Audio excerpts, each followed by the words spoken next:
안녕하세요. 저는 결혼 11년 차 평범한 주부였습니다. 생각해보면 창피하고 억울하지만 그래도 제 사연을 얘기하려고 합니다. 38살 남편은 42. 대기업 과장으로 일하는 남편 덕분에 넉넉하진 않아도 불편하지 않게 살았어요. 아침마다 출근하는 남편 구두를 닦아주고 저녁엔 따뜻한 밥상을 차려주는 게 제 일상이었죠. 사랑이 식었다고 생각하진 않았어요. 그저 익숙해진 거라고, 부부는 다 이렇게 사는 거라고 믿었습니다. 그런데 언젠가부터 남편이 달라지기 시작했어요. 귀가 시간이 늦어졌습니다. 처음엔 일주일에 한두 번이던 게 나중엔 거의 매일이었죠. 회식이야. 요즘 프로젝트가 바빠서. 항상 똑같은 대답이었어요. 그리고 휴대폰. 예전엔 아무렇지 않게 거실 테이블에 두고 다녔는데 어느 순간부터 화장실 갈 때도 들고 가더군요. 문자 알림이 울려도 화면을 제게 보이지 않았어요. 회사 일이야. 그 말을 몇 번이나 들었는지 모르겠습니다. 의심하고 싶지 않았어요. 남편을 믿고 싶었거든요. 하지만 여자의 직감이라는 게 있잖아요. 뭔가 잘못됐다는 걸 마음 한구석에서 계속 속삭였습니다. 그러던 어느 날이었어요. 남편 옷을 세탁하다가 재킷 주머니에서 영수증 하나가 나왔습니다. 프랑스 레스토랑. 디너 코스 2인분. 58만 원. 날짜를 보니 지난주 수요일이었어요. 그날 저는 집에서 혼자 컵라면을 먹었습니다. 남편은 야근이라고 했거든요. 손이 떨렸어요. 야근을 프랑스 레스토랑에서 하나? 중얼거리다가 고개를 저었습니다. 아니야. 거래처 접대였겠지. 회식이었을 거야. 스스로를 달랬어요. 하지만 그날 이후 저는 변했습니다. 남편의 행동 하나하나가 신경 쓰이기 시작했어요. 출근할 때 뿌리는 향수 냄새가 예전보다 진했습니다. 평소엔 안 하던 헤어젤도 바르더군요. 주말에도 골프 약속 친구 모임 동창회. 끊임없이 약속이 생겼어요. 당신 요즘 너무 바쁜 거 아니야? 조심스럽게 물었습니다. 회사 일이 많아서 그래. 이해해줘. 차갑지는 않았지만 따뜻하지도 않은 대답이었어요. 그날 밤 잠이 오지 않았습니다. 옆에 누운 남편의 휴대폰에서 불빛이 새어 나왔어요. 남편은 이미 잠든 척하고 있었지만 손가락은 화면 위에서 움직이고 있었습니다. 누구랑 문자하는 걸까요? 이 밤중에. 가슴이 답답했습니다. 숨이 막히는 것 같았어요. 알고 싶지 않아. 모르는 게 나을 것 같아. 하지만 동시에 알아야만 할 것 같았습니다. 그게 뭐든 간에. 지금도 다시 생각하면 어이없고 화가 났었던 그 순간을. 여러분도 당하신다면 어떤 생각과 행동을 하셨을까요? 그렇게 결정적인 순간은 2주 후에 찾아왔습니다. 남편이 제주도 출장을 간다고 했어요. 3박 4일. 회사 워크숍이야. 전 직원 다 간대. 가방을 싸는 남편을 보며 저는 웃으며 말했습니다.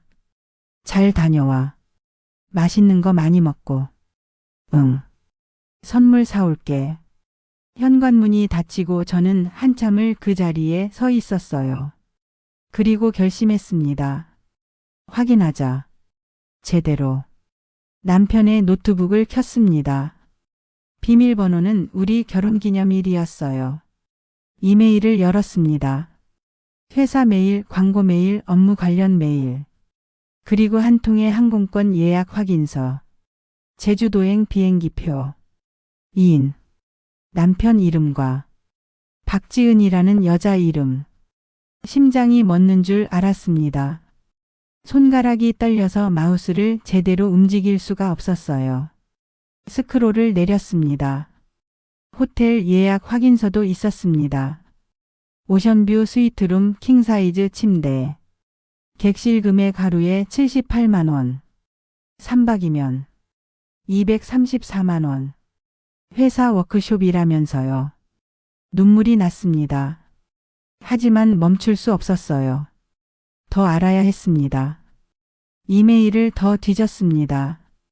6개월 전 강릉 펜션 예약 4개월 전, 부산 호텔 예약 2개월 전, 서울 시내 호텔 예약. 모두 2인. 모두 박지은. 대체 얼마나 오래된 거야? 목소리가 떨렸습니다. SNS를 검색했습니다. 박지은. 몇 명이 나왔지만 프로필 사진을 보자마자 알 수 있었어요. 바로 이 여자다. 20대 후반으로 보이는 화려한 외모의 여성. 인스타그램을 클릭했습니다. 비공개 계정이었지만 프로필 사진만으로도 충분했어요. 제 남편 재킷을 입고 찍은 셀카였거든요. 그 재킷 제가 작년 생일 선물로 사준 거였습니다. 휴대폰을 꺼냈습니다. 남편 친구에게 전화를 걸었어요. 제일 친한 친구인 민수 씨. 여보세요? 형수님. 민수 씨, 제주도 워크숍 몇 시에 출발해요? 네? 무슨 워크숍이요? 회사 워크숍이요. 오늘부터 3박 4일. 아, 저희 회사 워크숍 없는데요. 형수님, 무슨 일 있으세요? 전화를 끊었습니다. 더 이상 들을 필요가 없었으니까요. 거짓말이었습니다. 전부 거짓말. 그날부터 저는 증거를 모으기 시작했습니다. 남편의 카드 내역을 확인했어요. 온라인 뱅킹 비밀번호는 제 생일이었거든요. 지난 1년간의 거래 내역을 프린트했습니다. 호텔, 레스토랑, 보석가게, 명품 매장. 제가 모르는 곳에서 제가 모르는 여자를 위해 쓴 돈들. 총액을 계산했습니다. 1억 2천만 원. 1년 동안. 이건 정말 미친 짓 아닌가요? 같은 기간 저에게 쓴 생활비는 월 200만 원이었어요. 1년이면 2,400만 원. 그 여자한텐 1억을 쓰고 저한텐 2,400만 원. 웃음이 나왔습니다. 아니, 기가 차고 어이가 없어서 한동안 말도 못했습니다. SNS를 여기저기 보기 시작했습니다. 남편 친구들의 친구들을 추적하다 보니 그 여자의 계정을 팔로우하는 사람을 찾았어요. 그 사람 계정을 통해 태그된 사진들을 볼 수 있었습니다. 작년 크리스마스 그 여자가 목에 걸고 있던 루비 목걸이. 카드 내역엔 12월 24일 120만 원 보석 구매 기록이 있었어요. 그날 저는 남편이 야근한다고 해서 혼자 치킨을 시켜 먹었습니다. 올해 밸런타인데이 그 여자가 손목에 차고 있던 까르띠에 팔찌. 카드 내역엔 2월 14일 380만 원 명품 매장 결제 기록. 그날 저는 남편에게 손편지와 초콜릿을 선물했어요. 비용 3만 원. 하나하나 확인할 때마다 심장이 조금씩 무너졌습니다. 3일 동안 잠을 못 잤어요. 먹지도 못했습니다. 거울을 보니 제 얼굴이 무너져 내리고 있었어요. 다그서글 핏기 없는 입술 움푹 들어간 뺨. 내가 뭘 잘못한 걸까? 질문이 머릿속을 맴돌았습니다. 밥을 잘못했나? 집을 잘못 꾸몄나? 예쁘게 꾸미지 않아서? 재미없어서? 대체 뭐가 부족했길래? 그런데 이내 깨달았습니다. 잘못은 제가 한 게 아니잖아요. 남편 그놈이 한 거였죠. 3일 후 남편 그놈이 돌아왔습니다. 여러분 어떻게 해야 할까요? 현관문이 열리고 가방을 든 남편이 들어왔어요. 다녀왔어. 저는 감정을 추스리고 평소처럼 물었습니다. 응. 어땠어? 괜찮았어. 피곤하네. 선물은? 아, 깜빡했어. 미안. 남편은 웃고 있었지만 표정은 싸늘했습니다. 저도 웃었어요. 억지로. 괜찮아. 씻고 와. 저녁 차릴게. 남편이 샤워하러 들어가고 저는 부엌에 섰습니다. 떨리는 손으로 칼을 들었어요. 그렇지만 전 양파를 썰었습니다. 눈물이 났지만 양파 때문인지 제 감정 때문인지 알 수 없었어요. 저녁상을 차렸습니다.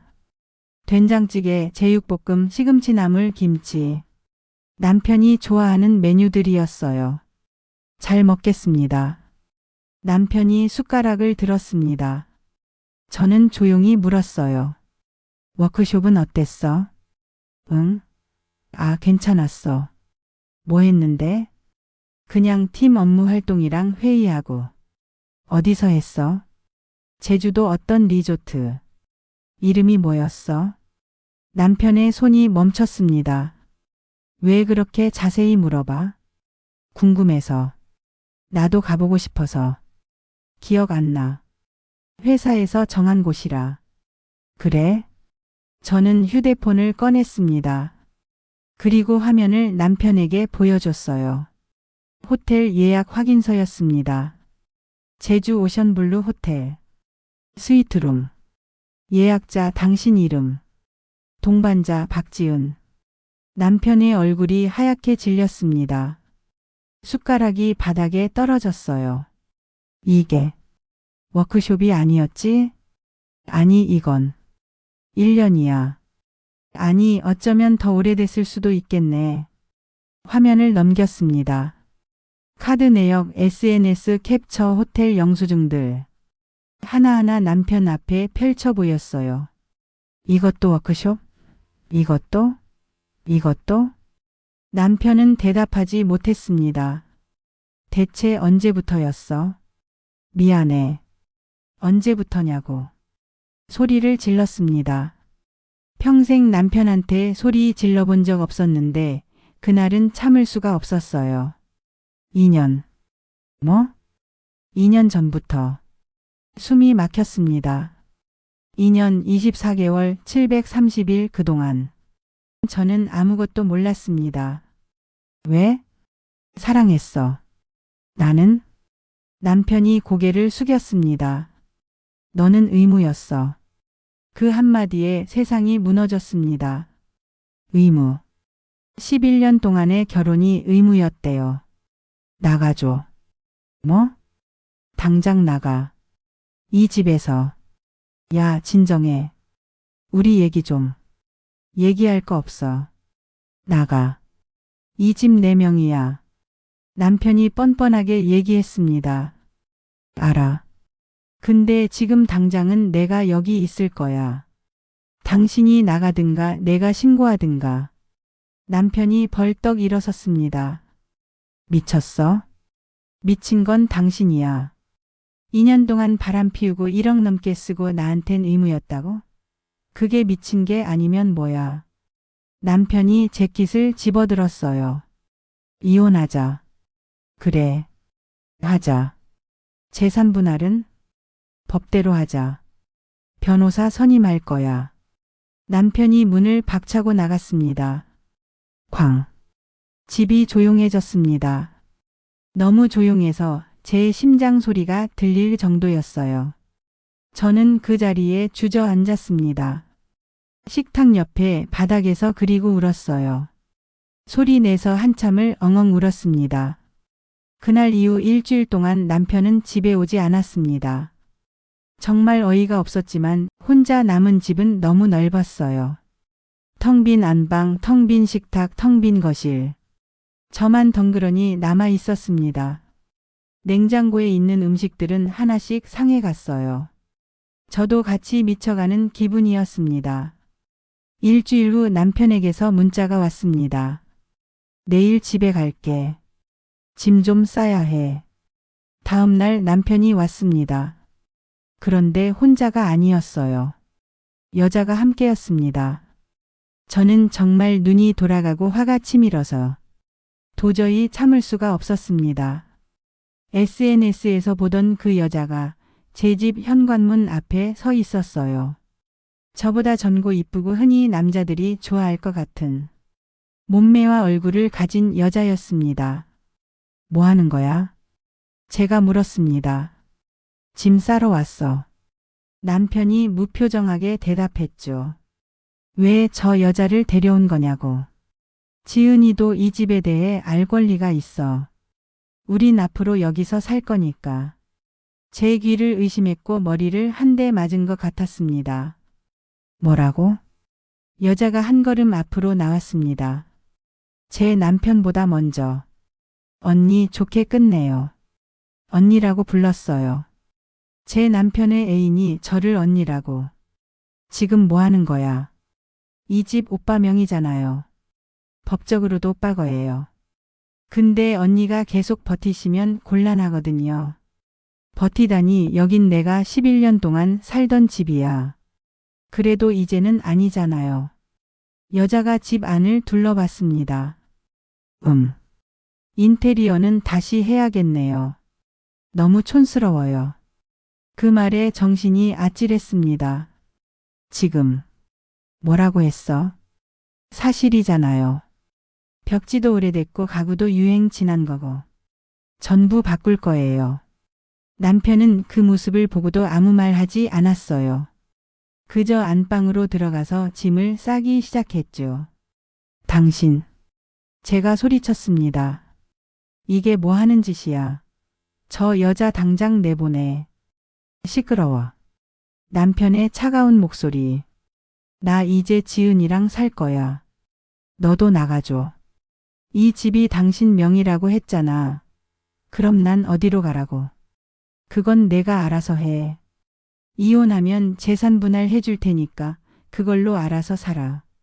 재산 분할이 당장 나와? 그 전까진 어떡하라고. 여기 있어. 남편이 지갑에서 돈을 꺼냈습니다. 50만 원권 수표 몇 장. 350만 원. 당분간 이걸로 살아. 테이블 위에 던져진 수표들. 11년 동안 결혼 생활의 대가가 350만 원이었습니다. 여자가 옆에서 웃고 있었어요. 비웃는 그 표정을 보니 더욱 화가 치밀어 올랐습니다. 빨리 나가주세요. 우리 오늘 이사할 거거든요. 오늘? 네. 이미 짐도 다 싸왔어요. 트럭도 대기 중이고요. 믿을 수가 없었습니다. 제가 나가기도 전에 벌써 이사 준비를 다 해놨다는 거잖아요. 당신들. 목이 메었습니다. 당신들 정말. 더 이상 말이 나오지 않았어요. 남편이 짐을 다 싸서 나왔습니다. 내일까지 짐 싸서 나가. 늦으면 경찰 부를 거야. 그렇게까지 할 거야? 이미 변호사 선임했어. 이혼 소송 곧 들어갈 거야. 남편이 여자의 손을 잡았습니다. 제 앞에서, 제 집에서 두 사람이 현관으로 향했어요. 문을 열기 직전 여자가 돌아봤습니다. 참, 언니 살림살이들 중에 쓸만한 거 있으면 그냥 둬도 돼요. 제가 쓸게요. 그리고 웃었습니다. 환하게. 문이 닫혔습니다. 저는 그 자리에 무너져 내렸어요. 마룻바닥에 주저앉아서 한참을 울었습니다. 다음 날 짐을 쌌습니다. 캐리어 하나에 들어갈 만큼만. 옷 몇 벌 화장품 서류들. 그게 전부였어요. 11년의 결혼 생활의 짐은 캐리어 하나에 담겼습니다. 집을 나서며 뒤돌아봤어요. 제가 정성껏 꾸몄던 거실. 매일 아침 밥을 차리던 식탁. 남편과 함께 잠들던 침대. 모두 떠나보내야 했습니다. 눈물은 하염없이 흘러내리고 저는 작별 인사를 하고 문을 닫았습니다. 택시를 탔습니다. 기사님이 물었습니다. 어디로 갈까요? 모르겠어요. 네? 그냥 PC방이요. 24시간 하는 곳으로요. 기사님이 백미러로 저를 봤습니다. 눈이 마주쳤어요. 기사님은 아무 말 없이 차를 출발시켰습니다. 창밖으로 아파트가 멀어졌어요. 제가 11년 동안 우리 집이라고 불렀던 곳. 이제는 남의 집이 됐습니다. 휴대폰에 전화가 왔습니다.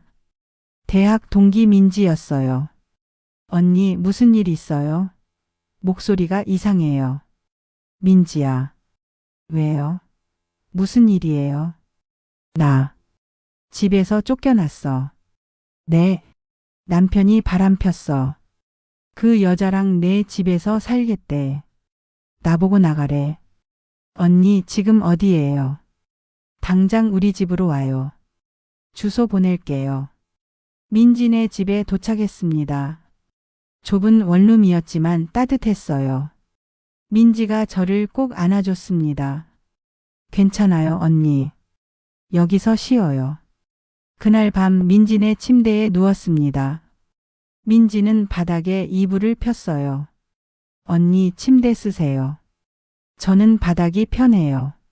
미안해. 언니 우리끼리 뭐가 미안해요. 푹 쉬어요. 불을 껐습니다. 어둠 속에서 천장을 바라봤어요. 38살. 대학 동기집 침대를 빌려 자는 신세. 캐리어 하나가 전 재산. 통장 잔고 80만 원. 이게 제 현실이었습니다. 눈물이 흘러내렸어요. 소리 내지 않으려고 입을 막았지만 어깨가 떨렸습니다. 민지가 속삭였어요. 언니 울어도 돼요. 참지 마요. 그 말에 더 이상 참을 수 없었습니다. 소리 내서 한참을 울었습니다. 그렇게 민지네 집에 얹혀 산지 일주일째 되던 날. 오늘은 제 생일이었습니다. 38번째 생일. 아침에 일어났을 때 민지는 이미 출근하고 없었어요. 테이블 위에 쪽지가 있었습니다. 언니 생일 축하해요. 저녁에 케이크 사올게요. 힘내요. 쪽지를 보고 눈물이 났습니다. 세상에서 유일하게 제 생일을 기억해주는 사람. 휴대폰을 켰어요. 생일 축하 메시지가 하나 와 있었습니다. 통신사 자동 메시지였죠. 생일 축하합니다, 고객님. 웃음이 나왔습니다. 남들만이 저를 축하해주는 생일.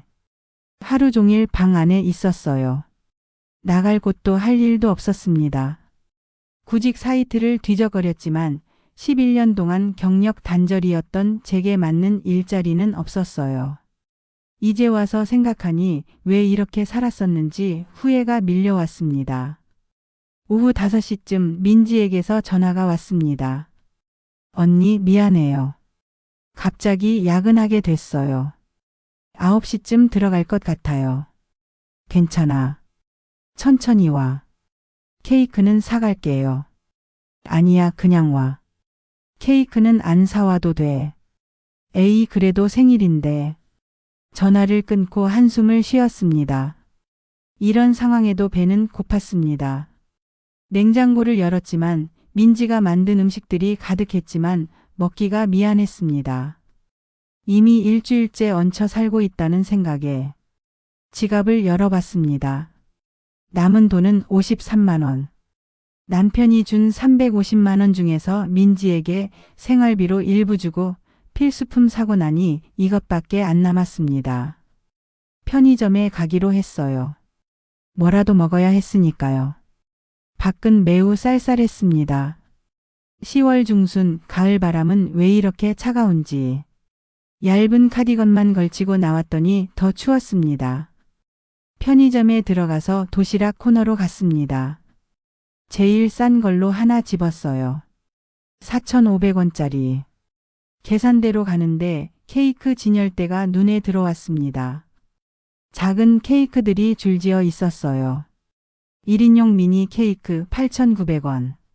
생일이라는 생각에 혼자라도 축하하고 싶었어요. 케이크를 집어들고 계산대로 갔죠. 도시락이랑 케이크요. 13,400원입니다. 카드를 내밀다가 멈췄습니다. 계산대 옆에 로또 판매 간판이 보였거든요. 로또. 문득 생각이 들었어요.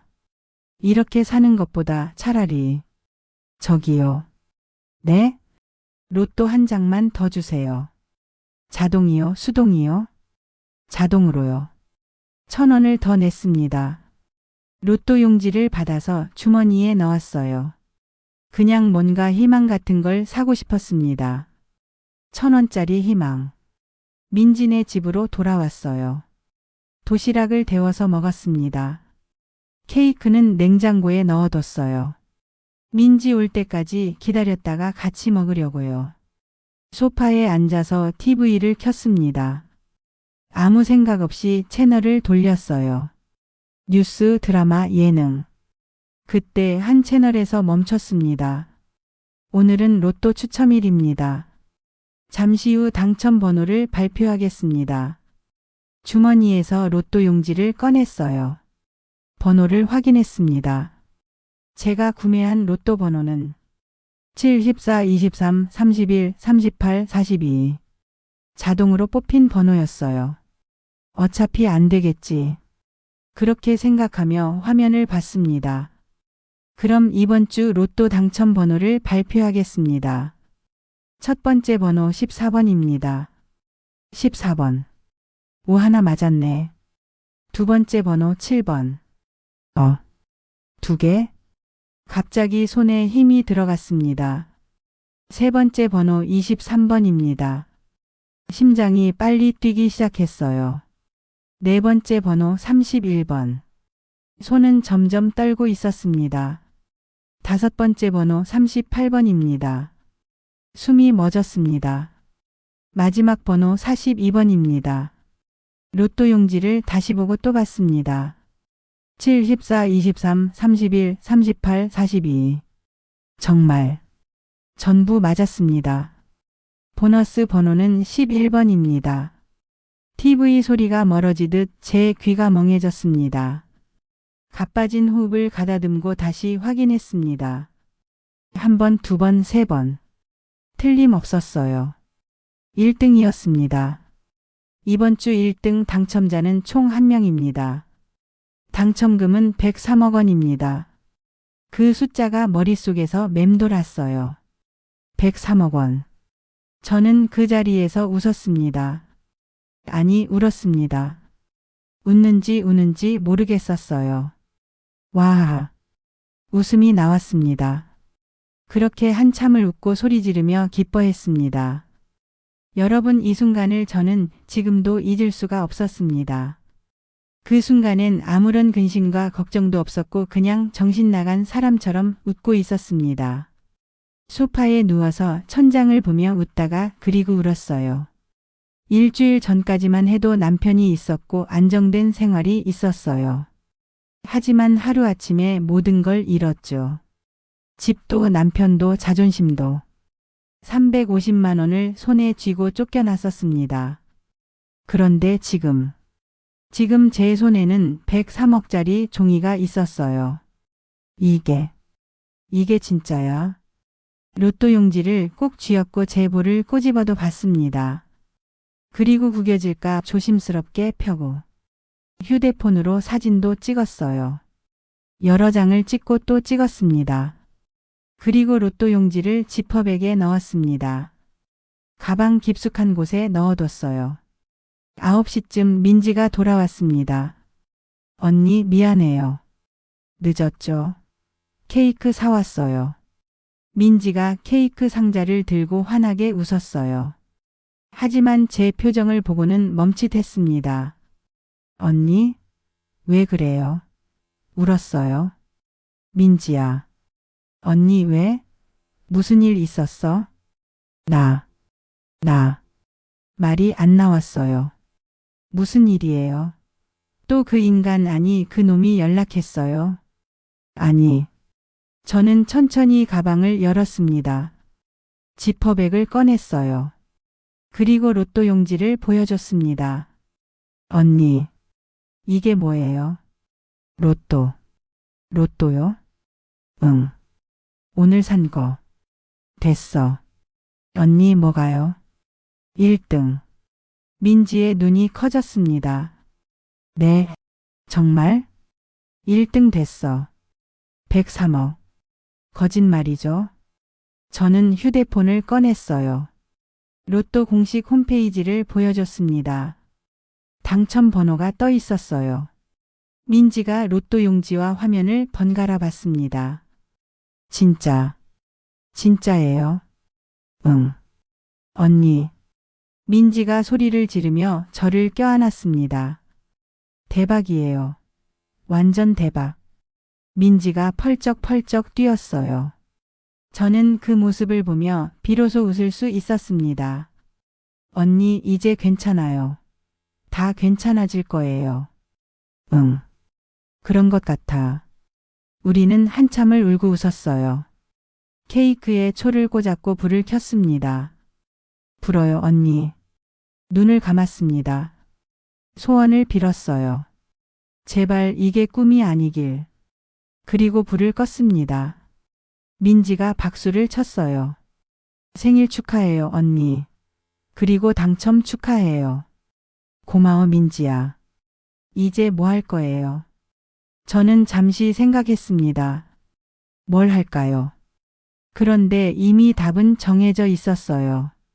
복수. 네? 그 사람들한테 복수할 거야. 제대로. 민지가 제 손을 잡았습니다. 언니, 잘 생각해요. 복수가 능사는 아니잖아요. 알아. 근데 이대로 당하고만 있을 순 없어. 나도 자존심이 있어. 민지가 고개를 끄덕였어요. 그럼 제가 도와드릴게요. 고마워. 그날 밤 잠이 오지 않았습니다. 로또 용지를 계속 확인했어요. 꿈이 아닐까 싶어서. 하지만 현실이었습니다. 103억. 그 숫자가 제 인생을 바꿔놓았어요. 일주일 전까지만 해도 저는 아무것도 없는 사람이었습니다. 하지만 이제는 달랐죠. 이제부터는 그놈에게 뭔가를 보여주겠다고 다짐했습니다. 여러분도 제 마음 이해되시죠? 거의 뜬 눈으로 밤을 새고 아침 일찍 은행에 갔습니다. 문이 열리자마자 들어갔어요. 로또 당첨금 수령하러 왔습니다. 창구 직원에게 조용히 말하고 로또 용지를 보여줬습니다. 잠시 후 직원이 확인 후 눈이 휘둥그레졌습니다. 잠시만요. 지점장님 모시겠습니다. 몇 분 후 지점장이 나왔어요. 축하드립니다, 고객님. 1등 당첨 확인됐습니다. 그 말을 듣는 순간 비로소 실감이 났습니다. 당첨금 수령 절차 안내해 드리겠습니다. 신분증 주시겠어요? 그리고 서류를 작성했습니다. 계좌도 새로 만들었습니다. 초조하고 설레는 마음으로 기다리고 있었습니다. 세금 제외하고 73억 2,800만 원 입금됐습니다. 통장 내역을 보여주며 확인했습니다. 73억 2,800만 원. 평생 볼 수 없는 돈이었어요. 은행을 나왔습니다. 그리고 저는 바로 다음 목적지로 향했죠. 어디냐고요? 법무법인이었습니다. 강남의 한 로펌. 이혼 전문 변호사를 찾아갔습니다. 상담 예약하셨죠? 네. 응접실로 안내됐어요. 40대 여성 변호사가 들어왔습니다. 안녕하세요. 김은주 변호사입니다. 안녕하세요. 이혼 상담하신다고요? 네. 구체적으로 어떤 상황인지 말씀해 주시겠어요? 저는 천천히 설명했습니다. 남편의 2년간의 불륜. 1억 넘게 쓴 카드 내역. 그리고 일주일 전 상간녀와 함께 와서 저를 집에서 쫓아낸 일. 변호사가 메모하며 들었어요. 증거는 있으신가요? 네. 저는 노트북을 꺼냈습니다. 미리 정리해둔 파일을 보여줬어요. 호텔 예약 내역, 카드 사용 내역, SNS 캡처 사진들. 변호사의 표정이 점점 진지해졌습니다. 이 정도면 충분합니다. 아주 충분해요. 변호사는 확신에 찬 목소리로 얘기했습니다. 위자료는 얼마나 받을 수 있을까요? 불륜 기간과 혼인 파탄 기여도를 고려하면 최소 8천만 원에서 1억 5천만 원까지 가능합니다. 상간녀한테도 청구할 수 있나요? 당연합니다. 공동불법 행위자니까요. 배우자 지급액의 30에서 50% 정도 추가로 받을 수 있어요. 그럼 총 2억 정도 되나요? 충분히 가능합니다. 이 증거들이면요. 저는 결심했어요. 소송 의뢰하고 싶습니다. 이혼 소송 착수금은 500만 원입니다. 지금 결제할게요. 변호사가 잠시 놀란 표정을 지었어요. 보통은 고민하는 시간을 갖는데 저는 바로 결정했으니까요. 좋습니다. 그럼 계약서 작성하겠습니다. 서류를 작성하고 착수금을 입금했어요. 일주일 내로 소장 준비하겠습니다. 그 전에 증거 자료 좀 더 보완하시면 좋겠어요. 어떤 거요? 가능하면 두 사람이 함께 있는 사진이나 직접적인 대화 내용 같은 거요. 알겠습니다. 변호사 사무실을 나왔어요.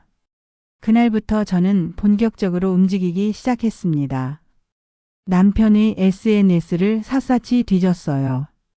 친구 계정들을 추적하며 증거가 될 사진들을 찾았습니다. 그렇게 찾고 찾다가 드디어 찾았습니다.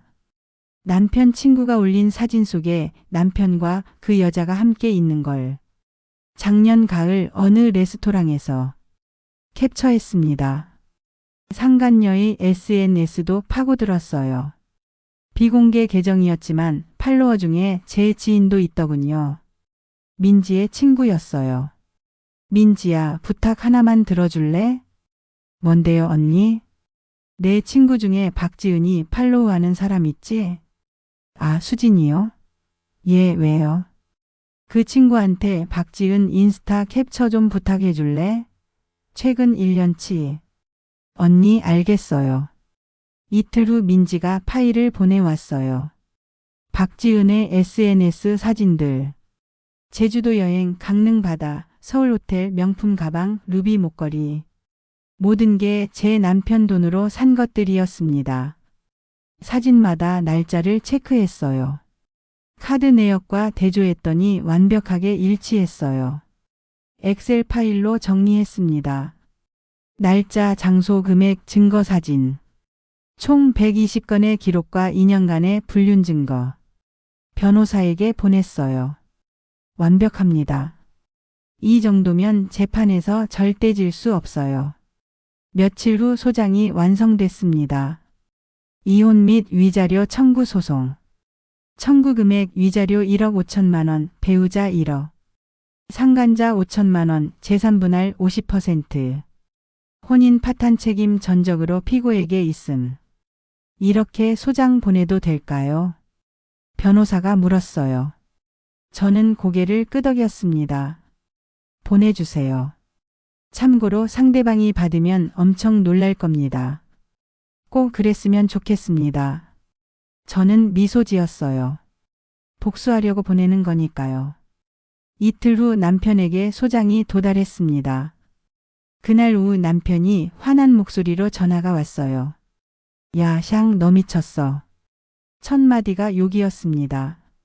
갑자기 소송이 뭐야? 당신이 이혼하자고 했잖아요. 해주려고요. 근데 위자료 1억 5천이 말이 돼. 변호사가 적정하다고 하던데요. 그리고 지은이한테까지 소송을 걸어? 너 정말 공동불법 행위자니까요. 당연하죠. 야, 우리 좋게 끝내자. 응? 굳이 이렇게까지 할 필요 없잖아. 웃음이 나왔어요. 좋게요? 당신들이 나한테 뭘 했는데 좋게 끝내요? 그치만 날 집에서 쫓아내놓고 350만 원 던져주더니 11년 결혼 생활을 그렇게 끝낼 수 있다고 생각했어요. 미안해. 미안하다고 끝날 일이 아니에요. 법정에서 봐요. 나는 전화를 뚝 끊었습니다. 손이 떨렸지만 기분은 좋았어요. 처음으로 제가 남편을 상대로 시작한 싸움에서 이긴 것 같은 기분이었습니다. 1시간 후 상간녀에게서 전화가 왔어요. 언니, 우리 만나서 얘기 좀 해요. 난 당신과 할 말 없는데요. 언니, 이러지 말아요. 좋게 풀 수 있잖아요. 또 그 말이었습니다. 좋게. 그렇게 좋게 풀고 싶으면 1억 5천 주세요. 그럼 끝나요. 언니, 그게 말이 돼요? 말이 되지. 그렇게 하기 싫으면 재판하고요. 5천만 원 드릴게요. 그러니까 소송 취하해줘요. 안 돼요. 왜? 왜 안 돼요? 네가 나한테 한 짓이 5천만 원으로 되겠니? 내 집에 들어와서 어떻게 했는지 기억이 안 나니? 언니, 전 당신 언니가 아니에요. 그리고 할 말 없으면 끊을게요. 변호사 통해서 연락하세요. 전화를 확 끊어버렸습니다. 휴대폰을 내려놓고 창밖을 봤습니다. 하늘이 왜 이렇게 맑고 깨끗한지 너무 개운했습니다. 일주일 전까지만 해도 캄캄했던 제 미래가 이제는 조금 밝아 보였습니다. 그날 저녁 민지와 저녁을 먹으면서 얘기를 했습니다. 언니, 이 돈은 어떻게 할 거예요? 저는 잠시 생각했습니다. 먼저 우리 집부터 구해야지. 우리 집이요? 어디로 구할 건데요? 저는 미소 지었어요. 그 아파트. 네? 남편이 살고 있는 그 아파트. 거기로 이사 갈 거야. 민지가 놀란 표정을 지었습니다. 왜요? 거기서 매일 마주칠 텐데. 그게 목적이야. 무슨 말이에요? 매일 마주치게 할 거야. 내가 얼마나 잘 사는지, 얼마나 당당한지 보여줄 거야. 그게 진짜 복수니까. 민지가 제 손을 잡았어요. 언니 멋있어요. 고마워. 다음 날 부동산에 갔습니다. 그 아파트 단지에 매물 있나요? 아, 그 단지요? 요즘 인기가 많아서. 잠깐만요. 중개인이 컴퓨터를 확인했어요. 마침 한 채 나왔네요. 같은 동 25층이고 전용 80평형에 시세 22억입니다. 지금 볼 수 있을까요? 네, 지금 가시죠.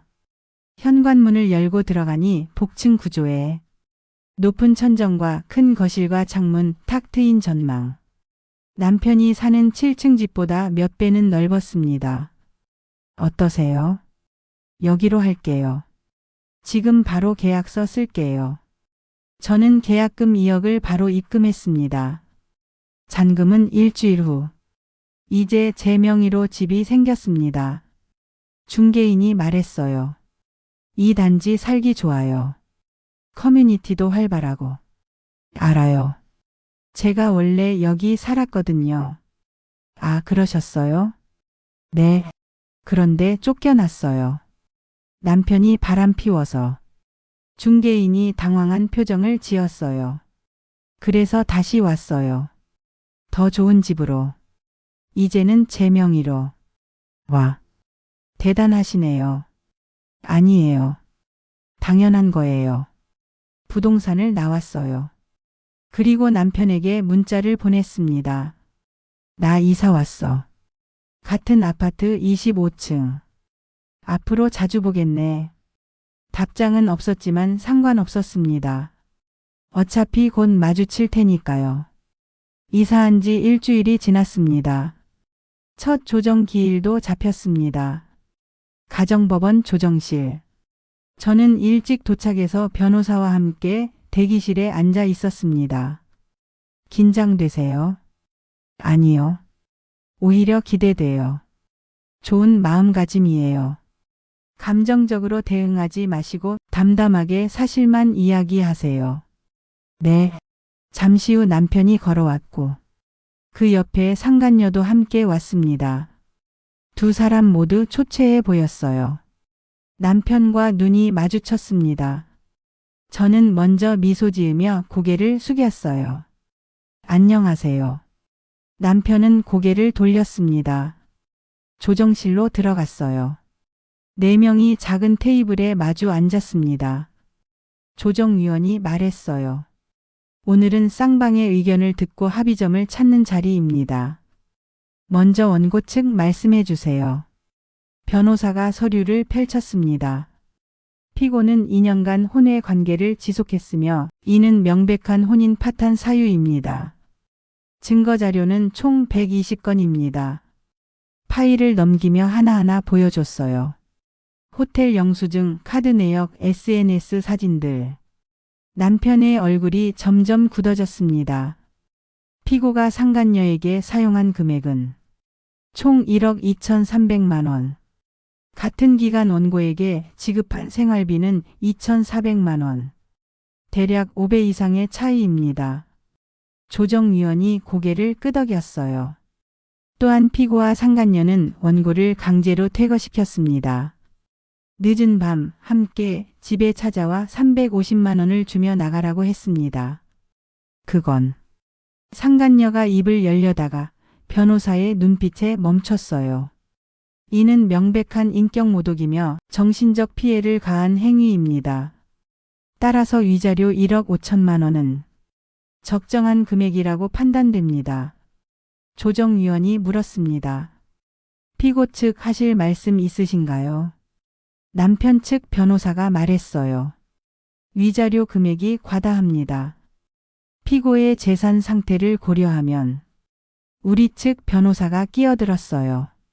피고의 연봉은 8,500만 원, 보유 부동산 시세 12억, 예금 1억 3천만 원입니다.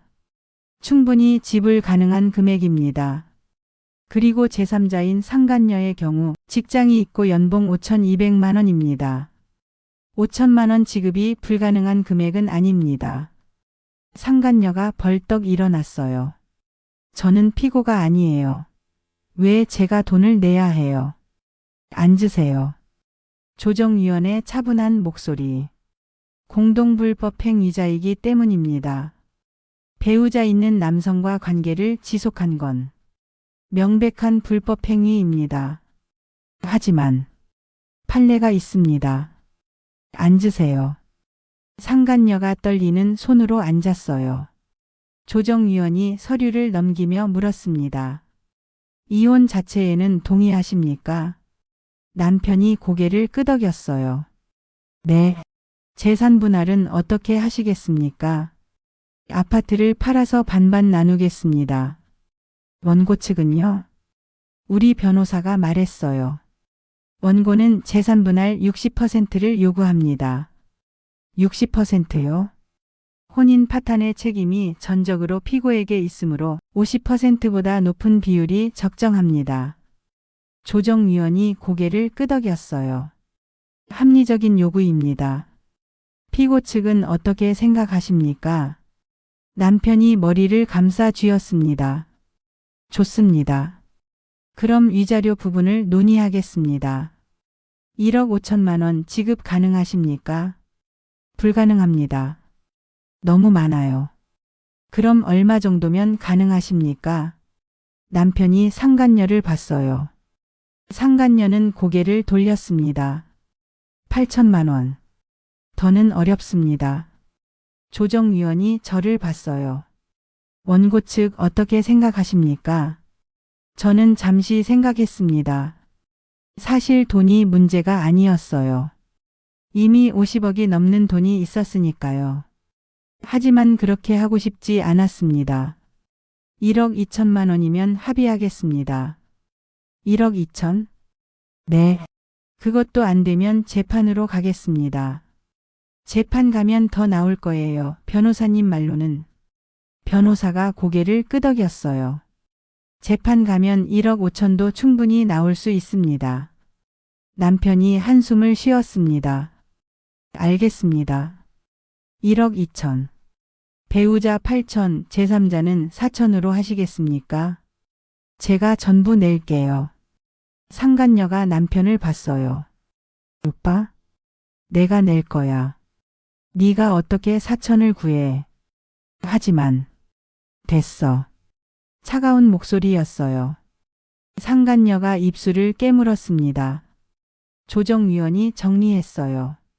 그럼 합의 내용 정리하겠습니다. 이혼 합의 위자료 1억 2천만 원 일시금 지급, 부동산 매각 후 원고 60%, 피고 40% 분할. 이해 없으십니까? 없습니다. 저는 차분하게 대답했어요. 피고 측은요? 남편이 고개를 끄덕였습니다. 없습니다. 좋습니다. 합의서 작성하겠습니다. 2주 후 다시 한번 출석해 주세요.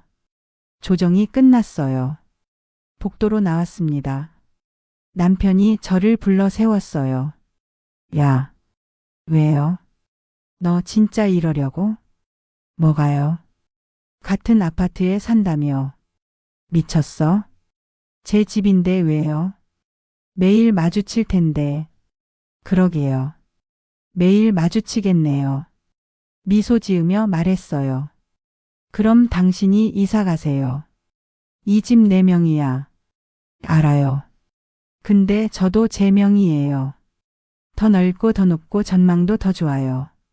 당신 집은 7층이죠? 전 25층이에요. 남편의 얼굴이 일그러졌습니다. 돈은 어디서 났어? 그건 당신이 알바 아니에요. 설마 남자라도. 그만하세요. 뭐 눈에는 뭐만 보인다고. 남편이 말문이 막혔어요. 저는 그를 지나쳐 걸어갔습니다. 뒤에서 상간녀의 목소리가 들렸어요. 오빠 이거 어떡해. 1억 2천을 어떡해. 내가 알아서 할게. 하지만 우리 결혼 자금도 모아야 하는데. 지금 그게 문제야. 남편의 목소리가 높아졌어요. 두 사람이 싸우는 소리가 복도에 울렸습니다. 저는 뒤돌아보지 않고 엘리베이터를 탔습니다. 거울에 비친 제 얼굴을 봤어요.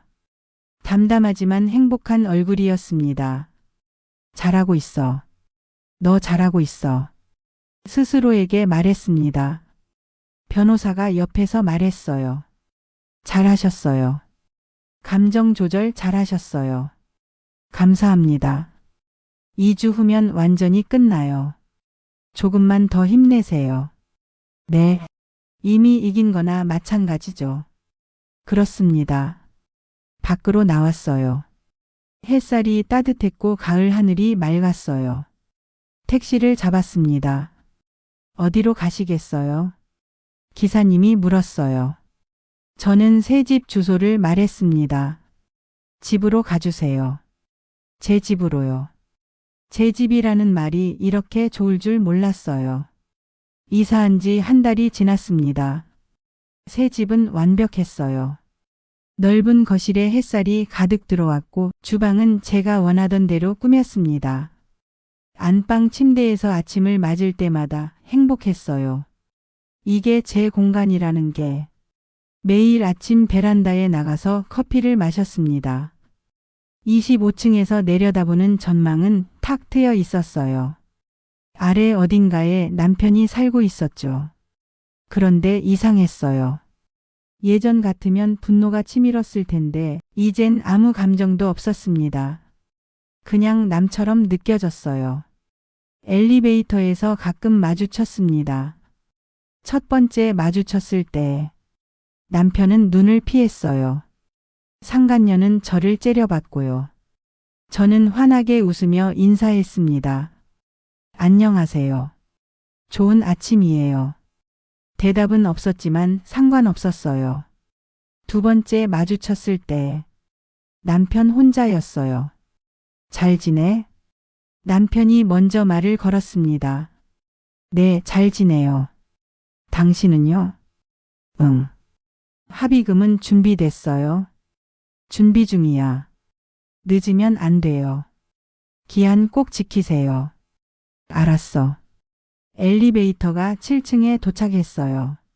남편이 내렸습니다. 뒤돌아보지 않았습니다. 세 번째 마주쳤을 때 상간녀가 혼자였어요. 저는 먼저 탔고 그녀가 뒤에 탔습니다. 문이 닫히고 어색한 침묵. 만족해요? 상간녀가 물었어요. 뭐가요? 우릴 이렇게 만들어서. 제가 뭘 만들었는데요? 당신들이 선택한 거잖아요. 우린 사랑했어요. 그래요. 근데 그 사랑이 1억 2천만 원이네요. 상간녀가 입술을 깨물었어요. 오빠가 힘들어해요. 돈 때문에. 그럼 당신이 도와주세요. 사랑하잖아요. 전 돈이 없어요. 그럼 벌어요. 저처럼. 엘리베이터가 7층에 도착했어요. 상간녀가 내렸습니다. 뒤돌아서서 저를 봤어요. 후회 안 해요. 뭐를요? 이렇게까지 하는 거요. 저는 잠시 생각했습니다. 제가 후회하는 것 같나요? 오히려 행복해졌어요. 제 전 남편과 잘 살아보세요.